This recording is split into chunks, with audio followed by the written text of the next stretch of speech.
Mga kooperatiba na non-compliant pigtiripon kan Cooperative Development Authority. Tanganing en kami naron ang pagkumple kan mga kulang na dokumento asin rekisitos.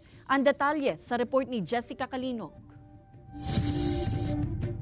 1,788 ang mga rehistradong kooperatiba sa bilog na Bicol Region. Basado iyan sa datos kan Cooperative Development Authority Region 5. Alagad 895 sa mga ini ang mga non-compliant. Kaya pigpuna naman kan CDA ang compliance caravan as in hand-holding activity para sa mga ini.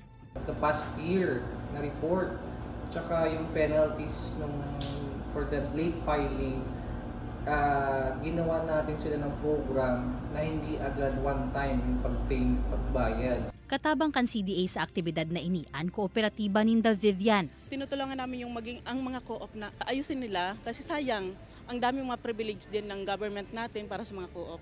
Sa Nobyembre ang deadline kan pagkumplay kan mga kooperatiba. Kaya sa Setyembre hasta Oktubre, mabisita man ang CDA Region 5 sa iba pang mga probinsya kan rehiyon para sa compliance caravan. Igwamanin mga programa ang CDA, nganing matukdoan ang mga kooperatiba kan tamang pagpapadalagan kan sa indang grupo, arog kan tamang sistema, tuyong nagmi-meeting ang mga miyembro. Kaya po handulping pasensya sa cooperative, talaga medyo madugo. So, dawa nagpaapod kang meeting, tapos dahil nag-arabot, mag-try ka pa uli. Sa pangaran pa sa Nana Cooperative, numero 1 kaipuhan digdi, ang cooperation kan lambang miyembro. Nagtutubod man si Minerva na ang pagkakaigunin kooperatiba, pag-abot kan panahon, makakatabang na maiangat man ang socio-economic status kan sa indang mga lugar.